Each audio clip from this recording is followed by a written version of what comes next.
베드로 사도는 이 베드로 후서를 기록한 뒤에 얼마 안 있으면 세상을 떠날 것을 예상하고 있습니다. 로마 당국의 핍박이 점점 거세지고 여기 선교의 제물로 떠날 것을 어느 정도 짐작을 하고 있습니다. 자기가 세상을 떠난 뒤에 지상에 남을 교회들이 어떻게 신앙을 유지하고 믿음을 지탱할 것인지 심각하게 고려하고 본문 말씀을 기록하고 있습니다. 1장에서는 너희들의 부르심과 택하심을 굳게 하라. 여러분들이 신앙의 기초를 바른 토대에 세우십시오. 그리고 예수님의 재림을 기억하고 사십시오. 이것이 주된 내용입니다. 2장에 들어오자마자 경고를 합니다. 사람들에게 미래를 대비하기 위해서 성경이 권면하는 방식이 있습니다. 미래의 여러 가지 유혹과 사단의 세력이 하나님의 백성들을 공격을 할 텐데, 신약 성경에서 성도들의 미래를 어떤 차세로 대비를 해야 되는가, 이것을 권면하는 방식인데, 첫 번째는 성도들이 신앙생활하다 낙담하고 침체하고 의기소침한 성도들의 특징이 뭐냐면, 성경의 핵심 진리를 안 믿을 때 그런 현상이 생긴다는 것입니다. 신약 성경의 전반적인 원리입니다. 인생에 대해서 비관적이고 낙담하고 의기소침하게 되는 것은 복음 진리를 수용하지 않을 때, 그리고 잘못 믿을 때 이런 현상이 일어난다는 것을 신약 성경이 권면합니다. 두 번째로 신약 성경은 인생을 영적인 전쟁으로 표현하고 있습니다. 이게 성경적 역사 철학입니다. 우리가 사는 세상은 영적인 전쟁터다. 이 영적인 전쟁이라는 것은 한편에는 하나님과 그 천사들이 세상에 영향을 끼칩니다. 또 다른 한쪽에서는 사단과 귀신들이 인간 세계에 영향을 끼칩니다. 사람이 사는 세계는 사단의 세력과 하나님의 세력, 이 보이지 않는 영적인 거대한 두 세력이 충돌하는 것이 우리가 사는 세상입니다. 베드로 후서를 읽을 때 영적인 전쟁의 출발점, 이것을 지금 2장 1절부터 언급합니다. 사도행전에도, 예수님 말씀에도, 그리고 로마서나 요한계시록에도 영적인 전쟁 상태에 대해서 늘 언급을 합니다. 신약 성경은 이렇게 막강한 두 영적인 세력이 지상의 인간 사이에서 거대한 충돌을 일으키고 있다. 사단의 세력은 밖으로 표현될 때 언제나 더러운 인격으로 나오고 분쟁으로, 토쟁으로, 갈등으로, 미움으로, 이런 형태로 인간에게 파장을 끼칩니다. 하나님의 역사는 사람들의 마음에 기쁨과 화평과 선한 열매, 예수님의 품성과 역사로 사람들의 영혼과 인격 속에 영향을 끼칩니다. 우리가 하루 살아가는 동안도 우리 마음, 우리 언어, 우리 생각, 우리 관계 속에 사단의 영향이 내게 영향을 끼칠 때가 있고, 하나님의 선한 영향이 내 마음과 생각 속에 영향을 끼칠 때가 있습니다. 이것을 우리가 마음으로 늘 민감하게 감지해야 됩니다. 지금 내 생각 속에 어떤 영향을 받고 있는가, 내 생각에 불안하고 미흡고 긴장하고 초조하고 불안정한 심정이 생기면 이건 사단이 내 속에 영향을 끼치고 있는 것입니다. 내 마음이 기쁘고 즐겁고 하나님이 은혜가 느껴지고 사람들 때문에 사랑스럽고 귀히 보이고, 이럴 때는 성령의 감동이 우리 속에 영향을 끼치고 있는 것입니다. 인생은 매일매일 영적인 전쟁을 하는 것입니다. 세상은 여러 가지 방법으로 영적인 전쟁 상태에 있다는 것을 자꾸 잊어먹게 만듭니다. 하나님의 자녀들이 영적으로 동감하면 내가 영적인 전투쟁이 있다, 이 사실을 망각하게 만들어요. 세상의 분위기나 환경이 늘 영적인 전쟁 상태에 있다는 것을 잊게 만듭니다. 그러면 그때 실패를 하게 됩니다. 베드로후서 2장은 이 점을 강력하게 경고를 합니다. 세상의 모든 사람은 굉장히 위험하다는 것입니다. 예수 믿는 성도들조차도 영적인 전쟁에 노출이 돼서 자꾸 넘어지고 자빠지는, 실패하는 현상이 일어난다는 것입니다. 그래서 베드로전서 4장 17절에 하나님의 집에서 심판을 시작할 때가 되었나니 만일 우리에게 먼저 하면 하나님의 복음을 순종치 않은 자들에게는 그 마지막이 어떠하겠느냐. 그리스도인조차도, 하나님의 자녀들조차도 이 영적인 전투 현장에서 상당히 위험한 전쟁을 치르고 있다는 것입니다. 악한 세력과 군대들은 항상 하나님의 자녀들, 하나님으로부터 멀어지게 만드는 그것을 목표로 해서 우리를 공략을 합니다. 그러므로 잘 살피고 경계하고 주의하고 기도해라. 영적인 전쟁이 너무 치열해서 하나님 백성들조차도 당할 때가 있다 하는 것입니다. 이 일을 잘 대비하는 유일한 길은 이런 일이 일어날 것이라는 것을 미리 깨닫고 대비해야 된다. 영적인 전쟁 상태에 있고 사단과 귀신들이 내 마음과 생각과 관계를 파고서라도 공격을 퍼부을 때가 있다. 이런 현상이 있다는 것을 항상 인식하고 대비하고 깨어 있으라 하는 것입니다. 그 위험 중에 사단이 쓰는 최고의 무기 중 하나가 거짓 교사, 거짓 선지자. 이 사람들에도 교회 안에 잘못된 내용을 가르치는 것. 이것이 사단이 쓰는 최고의 무기 중에 하나다. 그러나 민간의 말은 구약 시대부터, 구약 성경, 구약 시대 사람들 때부터 거짓 선지자들이 늘 있었다. 항상 있었다. 그리고 이와 같이 너희 중에도, 구약 시대에만 있는 게 아니라 너희 중에도 거짓 선생들이 있으리라. 그때도 있었고 지금도 있고 앞으로도 있을 것이다. 이 거짓 교사들은 저희를 가만히 멸망케 될 이단, 믿음의 내용을 변질시키는 내용을 교회에 가만히 끌어들여서 우리 주 예수님을 부인하게 만들고 임박한 멸망을 자취하도록 만든다. 사람 영을 아주 망하게 만든다. 이런 유형의 사단의 술책이 있다. 이거 경고를 잘 기억하고 깨어있으라 하는 것이 2장 1절의 시작입니다. 그러므로 사도 베드로는 그러면 거짓 교사들과 거짓 가르침이 있으면 이것을 분별할 수 있는 분별력을 가져야 되잖아요. 이것을 정확하게 가르쳐줘요.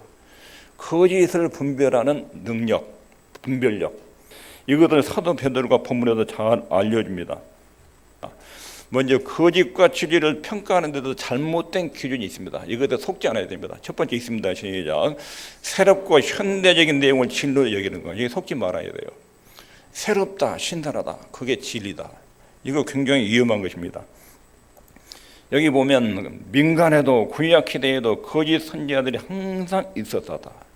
이와 같이 너희 중에도 거짓 선생들이 있으리라. 지금도 있고 앞으로도 있을 것이다. 21세기를 살고 있다 해도 옛날과 다른 것이 없어요. 세상은 시간이 지나면 변화도 발전되는 것 같은데 이건 표면적인 내용, 인간의 본질은 옛날이나 지금이나 같습니다. 세상도 옛날이나 지금이나 항상 거짓된 가르침이 교회 안에 팽배해 있었습니다.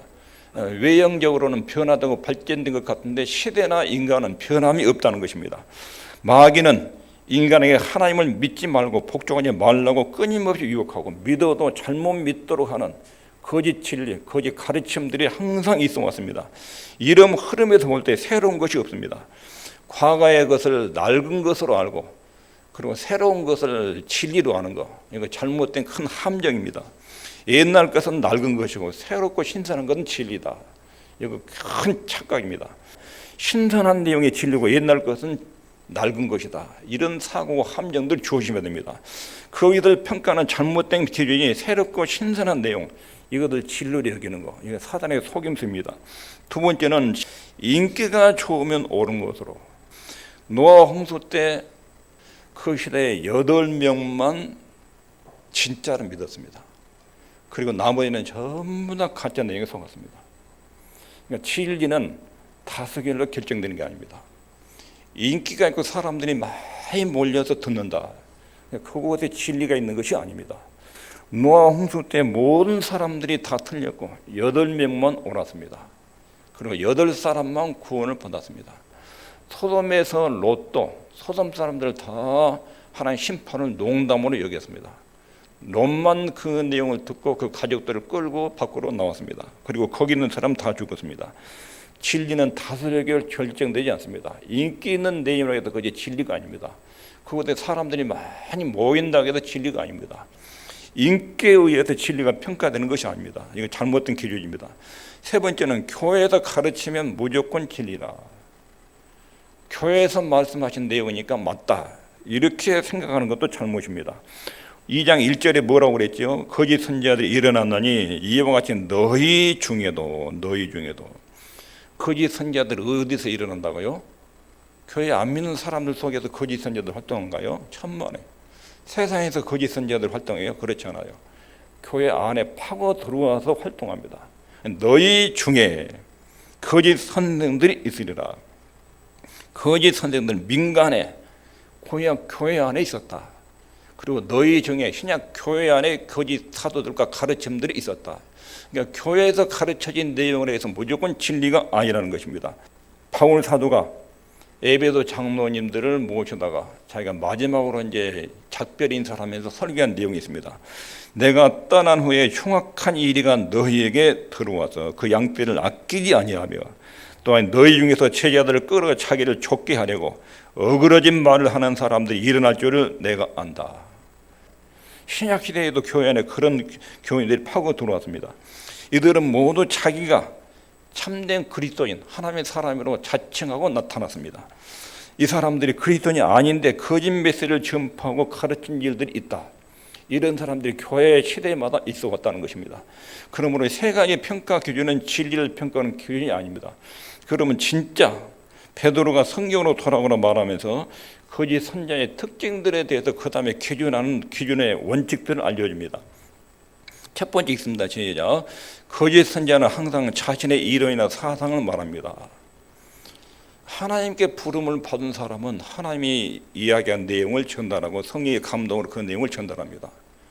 근데 가짜는 하나님으로부터 받은 것이 아니라 자기 사상과 철학을 말합니다.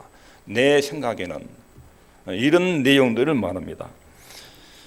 먼저 알 것은 성경의 모든 애언은 사사로이 풀 것이 아니다. 자기의 생각으로 이념으로 성경을 이해해서는 안 된다. 애언이란 것은 성경에 기록된 내용들은 언제든지 사람 뜻으로 낸 것이 아니오 사람의 사상과 철학을 기록해 놓은 것이 아니라 성령의 감동으로 하나님의 말씀을 하나님의 생각을 받아서 기록해 놓은 것이다. 그러니까 하나님의 말씀을 하나님의 의도대로 설명해 주기 하나님의 뜻이지 거기다가 자기 생각이나 사상을 전달한 사람은 하나님께로부터 보냄받은 사람이 아니다. 이 기준을 이렇게 설명을 해줍니다. 참 선지자는 성경 메시지를 전하고 거짓 선지자는 자기 사상과 자기 철학을 전합니다. 가짜는 진실한 메시지가 없습니다. 2장 3절 있습니다. 시작. 저희가 탐심을 인하여 지은 말을 가지고 너희로 이의를 삼으니. 메시지의 성격이 뭐냐면 지은 말, 능란하고 부드럽고 쉬운 말을 잘합니다. 확신 있게도 선포합니다. 아주 운변술도 뛰어납니다. 그런데 그 내용을 가만히 들어보면 지은 말입니다. 지은 말. 능란하고 부드럽고 쉬운 말을 합니다. 거짓 선지자의 특징은 언제나 위로와 축복의 말만 합니다. 죄에 대한 책망이 없습니다. 죄에 대한 질타나 회개를 촉구하지 않습니다. 사람들이 듣고 싶은 말을 들려줍니다. 들어야 할 말은 하지 않습니다. 듣고 싶은 말, 인기 있는 말, 부드러운 말, 축복의 말, 위로의 말, 그리고 죄에 대한 책망은 전혀 없습니다. 이게 메시지의 성격입니다. 지은 말, 자기 메시지를 왜 이렇게 전하느냐? 자기 탐심, 자기 욕망을 채우기 위해서, 사람들의 인기를 얻기 위해서 이런 목적으로 자기 지은 말을 가지고 너희로 이득을 삼는 재료로 삼았다. 메시지를 통해서 자기 이득을 챙기기 위해서 설교를 한다. 이게 거짓 선지자들의 특징이라는 것입니다. 두 번째 특징은 자기들을 사신 주를 부인한다. 저희는 멸망케 할 이단을 가만히 끌어들여 자기들을 사신 주 예수님이 십자가의 피값으로 우리를 속죄하셨는데 그 십자가의 속죄 사건을 부인한다는 것입니다. 그 예수님을 부인하는 방법들이 여러 가지로 교묘하게 표현됩니다. 이 사람들은 예수를 믿는다고 말하는데 예수님에 대해서는 전달하지 않습니다. 성부 하나님에 대해서는 계속 말하는데 예수님에 대해서는 이야기를 하지 않습니다. 이게 예수님을 부인하는 방식입니다. 또 예수님을 절대적 중심으로 우리 인생과 죄인된 인간에게 절대적으로 필요한 주님으로도 언급하지 않습니다. 예수님 외에도 구원이 있다. 꼭 예수를 믿지 않아도 마호메시나 석가모니나 이런 것 믿고도 천국에 간다. 이렇게 전하는 것이 거짓 선지자들입니다. 그리고 예수님의 인성이나 신성을 믿지 않습니다. 예수님은 완전한 인간, 완전한 하나님. 교회 역사 속에 늘 두 쪽으로 치우치는 경우가 있었습니다. 한쪽으로 예수님은 타고난 인격을 가진 선지자다. 그러나 신성을 인정하지 않는 그런 유형의 이단이 있었습니다. 또 한쪽에는 예수님은 하나님인데 인간의 몸을 입지 않았다. 양쪽 다 이단입니다.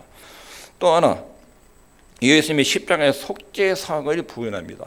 예수님이 십자가에 죽으신 것은 우리 허물과 죄를 위해서 죽은 사건인데 이것은 예수님이 모범적으로 사람들의 가난한 사람과 힘없는 사람들을 위해서 모범적인 희생을 치른 것이다.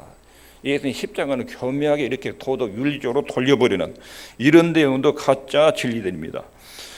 뿐만 아니라 인간은 모든 사람은 죄인이다. 하나님의 진노와 심판 아래 있다. 이 사실을 부인합니다. 인간은 위대하다. 인간은 훌륭한 존재다. 인간은 충분히 자기 노력과 선행으로도 구원받을 수 있다. 이런 가르침들이 거짓 진리들입니다. 우리에게 있어서 유일한 구원자는 예수님뿐이다. 이게 참 진리인데 예수님 외에도 구원받을 수 있다. 인간은 착한 선행과 공로로도 천국에 이를 수 있다. 이런 내용들이 모두 거짓 사도들이, 거짓 교사들이 가르쳤던 내용들입니다. 세 번째 읽겠습니다. 제장. 거짓 선지자들은 그들의 삶이 거짓됩니다. 이 사람들은 하나님께 부름받지 않았고 거짓 메시지를 전달하고 그리고 진실한 삶이 없습니다. 오늘 본문에 설명할 때 2절에 여럿이 저희 호색을 좇을 것이다. 호색이란 말은 음탕한 길을 따른다. 이런 뜻입니다. 거짓된 가르침을 언제나 거짓된 생활로 이끌어갑니다. 잘못된 인생관은 잘못된 생활과 낮은 차원의 윤리 수준으로 사람을 이끌고 갑니다. 거룩함과 십자가는 분리되지 않습니다. 그 교리가 십자가에 못 박힌 그리스도로부터 나온 것이면 반드시 거룩하고 청결한 삶으로 안내를 받습니다. 올바른 진리는 그 사람을 깨끗하게 만들고 아름답게 만들고 청결한 도덕적인 높은 수준으로 이끌고 갑니다. 예수님이 십자가로 출발하지 않는 거짓된 진리는 저속한 윤리 수준으로 추락하고 더럽고 추한 모습으로 행동으로 나타나게 됩니다. 그래서 이 사람들의 특징이 호색하는 것을 좇는다. 음탕한 길을 따른다. 이게 베드로 사도가 거짓 교사들의 특징을 분별법을 이렇게 정확하게 알려줍니다. 자, 그러면 우리 자신을 점검할 때 나는 지금 이 세계와 미래를 성경 역사에 비추어서 보고 있는가? 영적인 전쟁 상태로 늘 기억하고 인식하고 있는가? 세상에 일어나는 여러 가지 다양한 현상이 사단의 세력과 하나님의 세력과의 충돌로 보고 있는가? 이게 그리스도인들의 역사 철학이에요. 거짓된 가르침, 진리가 난무하는 곳이 사단이 지금 사람을 속이고 있구나 이렇게 보고 있는가?